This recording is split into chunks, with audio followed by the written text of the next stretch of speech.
हर्षित landmark, सपनों का घर जैसा आप चाहते हैं हम बनाते हैं। 1, 2 एवं 3 BHK ready position flats. Call 9827321321।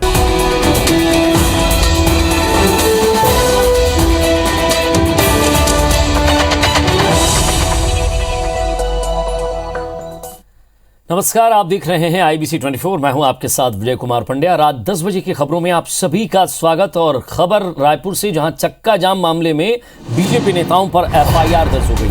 Sanjay Srivastava, सच्चिदानंद उपासने समेत 18 पर केस दर्ज हुआ है। दशहरा उत्सव आयोजन को लेकर विवाद हुआ था। विवाद खमारडी के लोगों ने किया। चक्का जाम शंकर नगर चौक पर किया गया था। चक्का जाम में पूर्व पार्षद पर BTI दशहरा मैदान में कब्जा करने का आरोप भी था।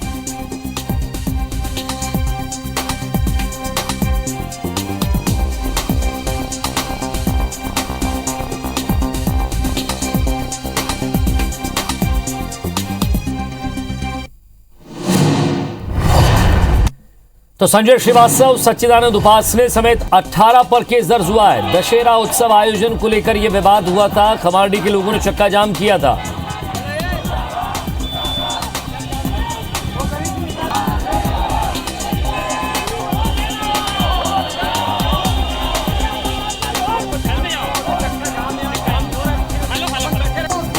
तो तस्वीरें आपको उस समय की दिखा रहे हैं जहां शंकरनगर चौक पर चक्का जाम किया गया था और उसको लेकर अब 18 बीजेपी नेताओं पर मामला दर्ज हुआ है।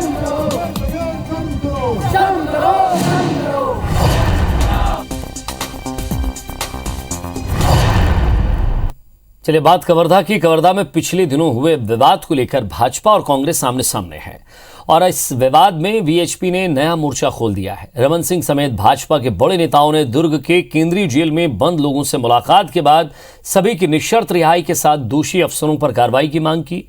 इधर मुख्यमंत्री भूपेश बघेल ने पलटवार करते हुए कहा कि रमन सिंह राजनीतिक पुनर्वास की कोशिश कर रहे हैं। इन सब के बीच घटना के 9वें दिन आज कवर्धा में सुबह 5 घंटे और शाम कर्फ्यू में ढील दी गई। अब VHP ने इस पूरे मामले में कुछ वीडियो जारी करते हुए कल प्रदर्शन का ऐलान किया है। ये तस्वीरें दुर्ग के केंद्रीय जेल की हैं, जहां कवर्धा कांड में गिरफ्तार किए गए 77 आरोपियों को रखा गया है। पूर्व मुख्यमंत्री डॉक्टर रमन सिंह और भाजपा प्रदेश अध्यक्ष विष्णुदेव साय इनसे मिलने पहुंचे, फिर गिरफ्तार लोगों के परिजनों से उनके निवास पर जाकर मिले। इसके बाद रमन सिंह राजनांदगांव में हुए 1 दिवसीय प्रदर्शन में शामिल भी हुए। उन्होंने आरोप लगाया कि 3 साल आते आते छत्तीसगढ़ में ये हालात बने हैं। कबीरधाम का वातावरण बिगाड़ने की साजिश की गई। कबीरधाम में कभी धारा 144 नहीं लगी। वहां 8 दिनों तक इंटरनेट बंद और कर्फ्यू जैसे हालात बने हैं।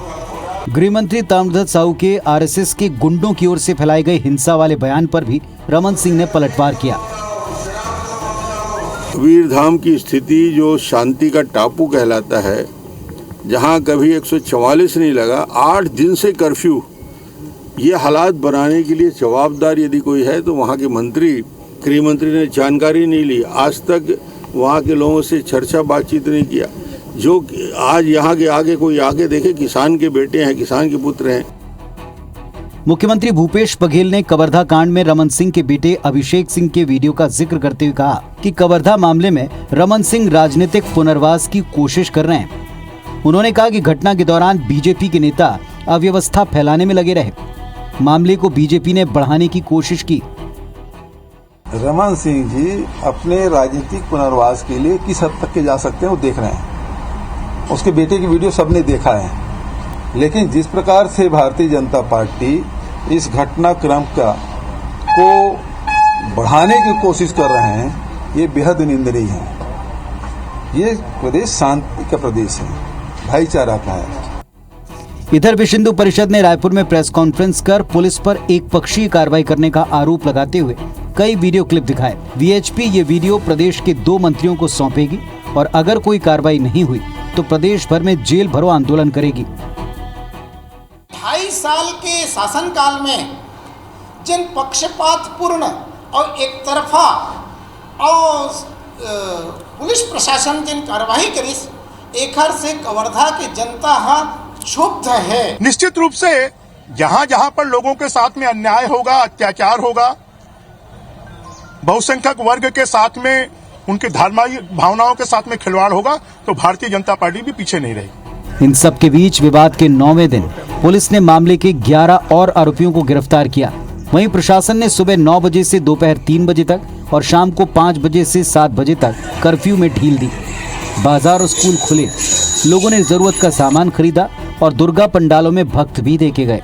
प्रशासन ने बाहरी लोगों के प्रवेश पर पूरी तरह से रोक लगा दी है। Bureau report, IBC 24। और छत्तीसगढ़ में बड़ा बिजली संकट होने वाला है, ऐसा हम नहीं बल्कि हालात बता रहे हैं, क्योंकि बिजली संयंत्रों के पास कोयला नहीं है, जिसके पास है वो भी महज 2 या 3 दिन का बचा है। ऐसे में सरकार की चिंता भी बढ़ गई है और बिजली अधिकारियों की परेशानी भी, साथ ही सियासत भी अपने चरम पर है। लेकिन सबसे बड़ा सवाल यही है कि क्या त्योहारी सीजन में अंधेरा छा जाएगा? जरा रिपोर्ट देखिए आप। क्या इस दिवाली छत्तीसगढ़ अंधेरे में डूब जाएगा? क्या रोशनी के इस त्योहार में हमारे घर रोशन नहीं होंगे? ये सवाल इसलिए क्योंकि दूसरे राज्यों को जगमग करने वाला छत्तीसगढ़ खुद बिजली संकट से जूझ रहा है। सप्लाई की तुलना में डिमांड अधिक होने से उद्योगों तक की बिजली काटने की नौबत आ गई है, क्योंकि कोयले का संकट पावर प्लांट्स पर हावी है।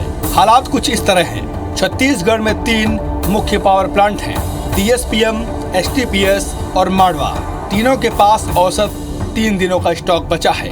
त्योहारी सीजन में बिजली संकट को देखते हुए सीएम भूपेश बघेल ने समीक्षा के लिए हाई लेवल मीटिंग भी बुलाई, जिसमें कोयले की आपूर्ति और उपलब्धता पर चर्चा की गई। सीएम भूपेश बघेल ने SCCL के अधिकारियों को पावर प्लांटों को कोयले की आपूर्ति करने के निर्देश दिए।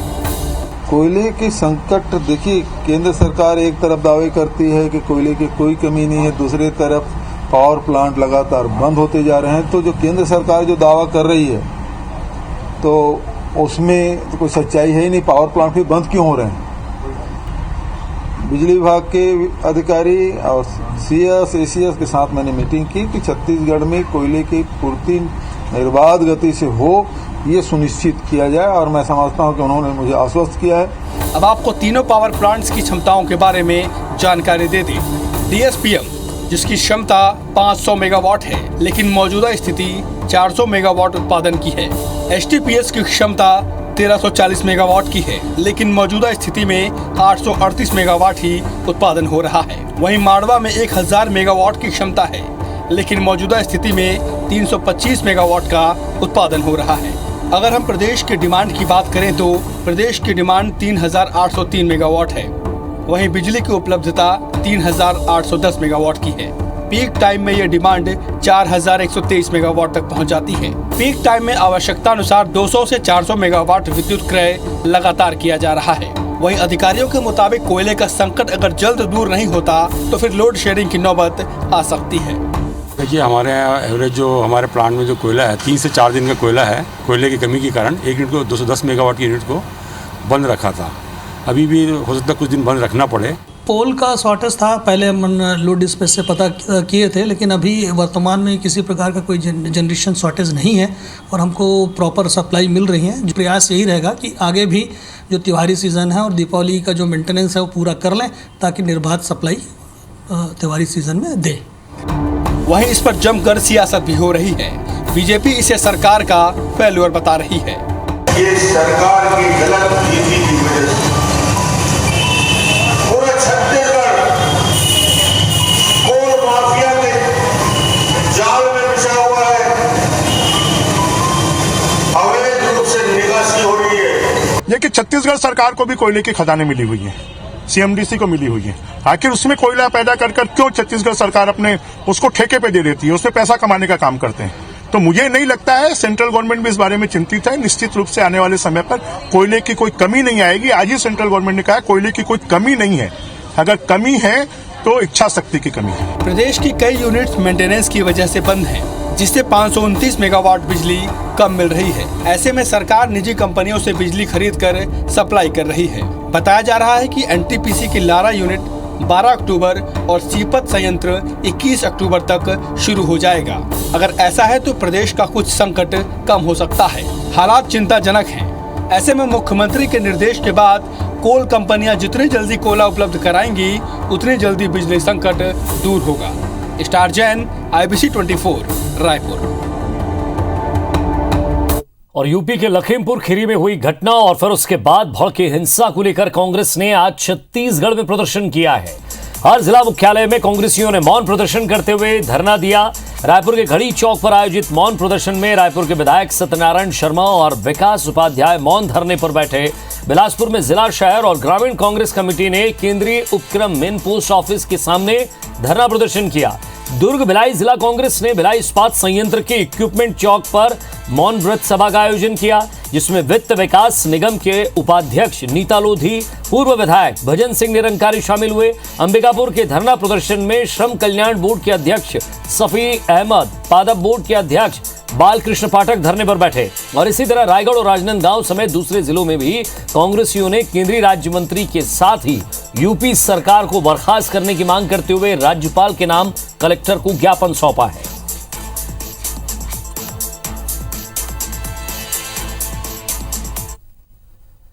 और यूपी के लखीमपुर खीरी की घटना के विरोध में केंद्रीय गृह राज्य मंत्री अजय कुमार मिश्र के इस्तीफे की मांग को लेकर कांग्रेस लगातार प्रदर्शन कर रही है। भोपाल में भी मिंटो हॉल में गांधी प्रतिमा के सामने कांग्रेस नेताओं ने 1 घंटे तक मौन प्रदर्शन किया है, जिसमें कांग्रेस विधायक पीसी शर्मा और कांग्रेस विधायक आरिफ मसूद शामिल हुए। उन्होंने बताया कि लखीमपुर में किसानों की हत्या की गई।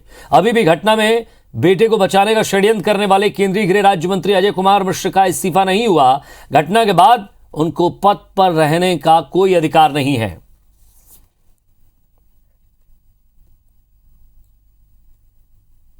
जलियांवाला बाग में अंग्रेजों ने पहले समय दिया था कि भाई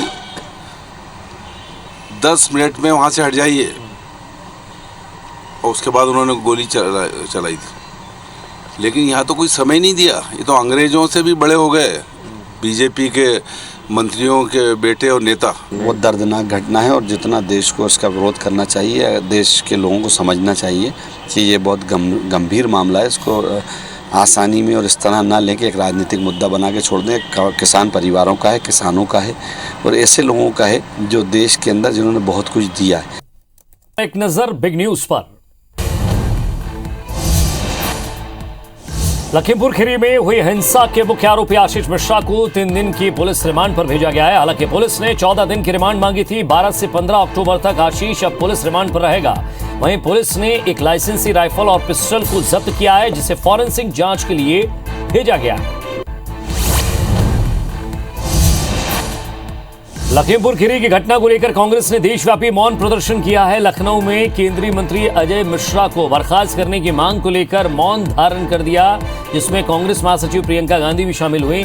इससे पहले कल वाराणसी में किसान न्याय रैली को संबोधित करते हुए प्रियंका ने मोदी योगी सरकार पर जमकर निशाना साधा। प्रधानमंत्री नरेंद्र मोदी ने आज भारतीय अंतरिक्ष संघ का शुभारंभ किया। इस मौके पर पीएम मोदी ने कहा कि जहां जरूरत नहीं वहां सरकारी नियंत्रण खत्म करेंगे। आज जितनी निर्णायक सरकार भारत में है उतनी पहले कभी नहीं रही। स्पेस सेक्टर और स्पेस टेक को लेकर आज भारत में जो बड़े सुधार हो रहे हैं वो इसी की एक कड़ी है। आरएसएस प्रमुख मोहन भागवत ने उत्तराखंड के हल्द्वानी में आरएसएस कार्यकर्ताओं को संबोधित किया है। इस दौरान उन्होंने कहा कि जो हिंदू शादी करने के लिए अपने धर्म को बदल रहे हैं वे बड़ी गलती कर रहे हैं। उन्होंने कहा कि ये सब छोटे निजी स्वार्थ के लिए हो रहा है। हिंदू परिवार भी अपने बच्चों को अपने धर्म और परंपराओं को लेकर उन्हें गर्व करना सिखा रहे हैं।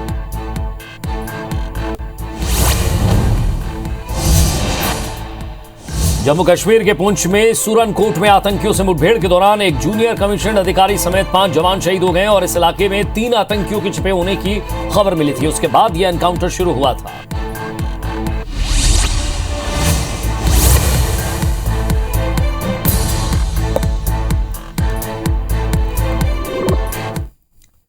कुछ और खबरें देखते हैं। खंडवा लोकसभा उपचुनाव में बीजेपी ने प्रचार अभियान का आगाज कर दिया है। प्रदेश बीजेपी अध्यक्ष वीडी शर्मा ने बुरहानपुर में ताप्ती नदी के तट पर बसे जैनाबाद से प्रचार शुरू किया। वीडी शर्मा ने यहां 501 कन्याओं का पूजन कर उनका आशीर्वाद लिया और इसके बाद चुनाव के लिए जनसंपर्क अभियान का शुभारंभ किया है। वीडी शर्मा बुलेट पर भी सवार हुए। उन्होंने बीजेपी का झंडा हाथ में लेकर बीजेपी प्रत्याशी ज्ञानेश्वर पाटिल के समर्थन में लोगों से वोट मांगे। मंत्री तुलसी सिलावट और पूर्व मंत्री अर्चना चिटनिस भी बुलेट पर सवार होकर वीडी शर्मा के साथ नजर आए। प्रजापति जी, श्री शिव कुमार सिंह कुशवाहा जी। 2 मिनट।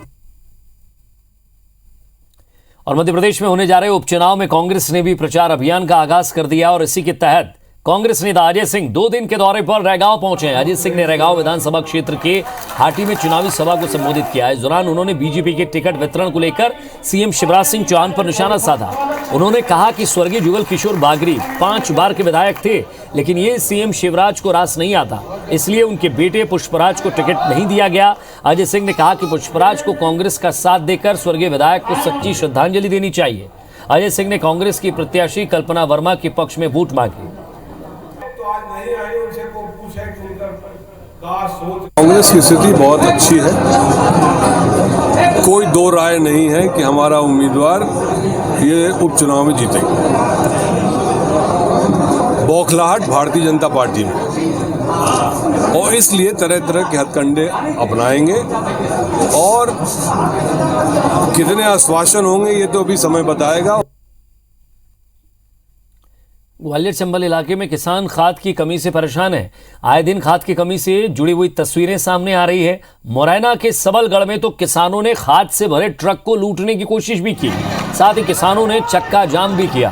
मुरैना मुख्यालय पर एमएस रोड पर किसानों ने जाम लगाया। उनका कहना है कि वे रात 2 बजे से खाद लेने के लिए लाइन में लगते हैं, लेकिन अधिकारी समय पर नहीं आते, जिससे किसानों में काफी आक्रोश है। भिंड में भी चक्का जाम किया गया और गोदाम का ताला तोड़कर बोरी लूट ली गई। हालांकि अधिकारियों ने लूटी हुई बोरियों को किसानों के घरों से बरामद कर उन्हीं किसानों को परमिट भी दे दिया है। ग्वालियर में भी किसान रात भर लाइन में लगे रहे, इसके बाद भी उनके हाथ खाली थे। भिंड में चक्का जाम के दौरान बुजुर्ग किसान सड़क पर गिर गया और फूट फूट कर रोने लगा। उसने बताया कि खाद के लिए पिछले 10 दिनों से परेशान है। थोड़ी सी जमीन है, अगर समय पर बुआई नहीं हुई तो खाने के भी लाले पड़ जाएंगे।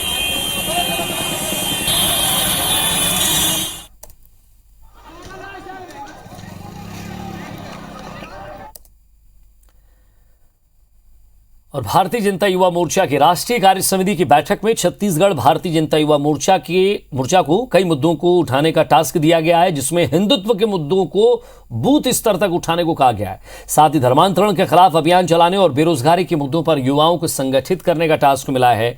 बीजेवाईएम की पहली राष्ट्रीय कार्यकारिणी समिति की बैठक पिछले दिनों बीजेपी के राष्ट्रीय अध्यक्ष जेपी नड्डा और भारतीय जनता युवा मोर्चा के राष्ट्रीय अध्यक्ष तेजस्वी सूर्या वहां मौजूद थे। इस बैठक में आगामी 3 महीने के कार्यक्रमों की रूपरेखा तैयार की गई है। राज्यों के पदाधिकारियों को जिम्मेदारी सौंपी गई है। छत्तीसगढ़ बीजेवाईएम में प्रदेश अध्यक्ष अमित साहू ने बताया कि राष्ट्रीय अध्यक्ष तेजस्वी सूर्या को दिवाली के बाद बड़े कार्यक्रम के लिए छत्तीसगढ़ में आमंत्रित किया जाएगा। बीजेवाईएम प्रदेश भर में युवाओं से भराए गए बेरोजगारी फॉर्म को राष्ट्रीय अध्यक्ष की उपस्थिति में पूरे प्रदेश में एक बड़ा प्रदर्शन कर सीएम को सौंपने की तैयारी है। राष्ट्रीय अध्यक्ष जी का प्रवास हम दीपावली के बाद बनाने का अभी चल रहा है और राष्ट्रीय अध्यक्ष जी का भी प्रथम प्रवास छत्तीसगढ़ में होना है और इस कार्यक्रम के लिए भी सुनिश्चित करेंगे कि राष्ट्रीय महामंत्री और या राष्ट्रीय उपाध्यक्ष ऐसा कोई जिम्मेदारी लेकर राष्ट्र सेवी कार्यकर्ता और पदाधिकारी यहाँ छत्तीसगढ़ आए। और साल 1971 में पाकिस्तान के खिलाफ युद्ध में शामिल भारतीय सैनिकों के प्रति सम्मान के उद्देश्य से निकाली गई स्वर्णिम विजय मशाल यात्रा 12 से 19 अक्टूबर के दौरान छत्तीसगढ़ से होकर गुजरेगी और इस युद्ध में छत्तीसगढ़ के भी 100 से ज्यादा सैनिकों ने हिस्सा लिया था। साल 1971 के युद्ध में भारतीय सैनिकों के शौर्य को याद करते हुए साल 2020 के विजय दिवस पर राष्ट्रीय युद्ध स्मारक पर 4 स्वर्णिम विजय मशाल प्रज्वलित किए गए थे, जो अलग अलग दिशाओं में भारत की यात्रा पर हैं। 12 अक्टूबर को 2021 इस समय स्वर्णिम विजय मशाल जबलपुर से चिल्फी होते हुए कवर्धा में पहुंचेगी, जो 19 अक्टूबर को कांकेर और धमतरी होते हुए ओडिशा की ओर बढ़ जाएगी। इस अवधि में कवर्धा, रायपुर, दुर्ग, भिलाई, बिलासपुर, कांकेर और धमतरी में कई कार्यक्रम आयोजित किए जाएंगे।